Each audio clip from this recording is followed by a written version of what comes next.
When I made it to the coast, I realized it was too dangerous to stay on the mainland. I hid in a cave on the island of Uist, but that soon became too perilous as well, so it became imperative that I get to Skye, where there were fewer government troops and more sympathetic Scots. Getting there, however, was not going to be easy, for the waters were very heavily patrolled by government ships.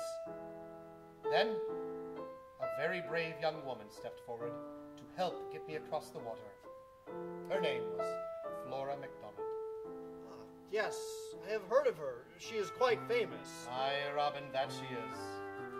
You see, our plan was that I would be disguised as a woman, posing as her maid, and that I would accompany her in a boat across the Skye, where she was to visit her mother.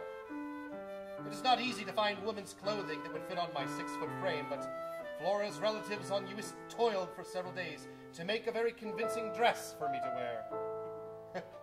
They named me Betty Burke. On the night of the 20th of June, we set out for Skye. The weather was wet and stormy.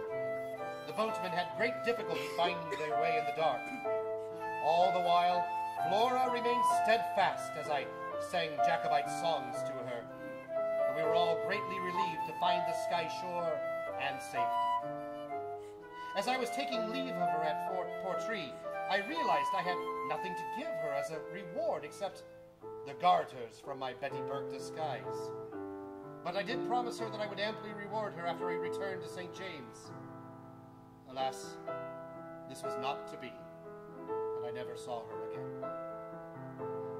Flora was a remarkable young woman, and I shall never forget her. What became of her?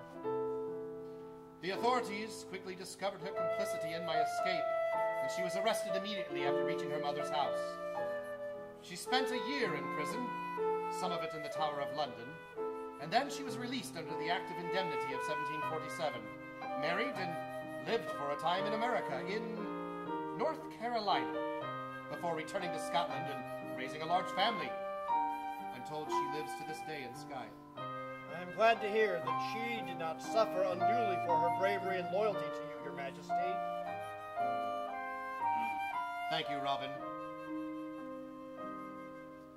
Well, I spent 2 more months crawling through the heather, hiding from the authorities while I continued to endure enormous hardships. I cannot say I did not enjoy the adventure of it all, in particular the camaraderie of so many colorful friends I made during these times. Finally, in September, the French landed a ship at Loch Nam Uma to rescue me and take me back to France. So it was with a great mixture of feelings that I bid farewell to my dear Scotland.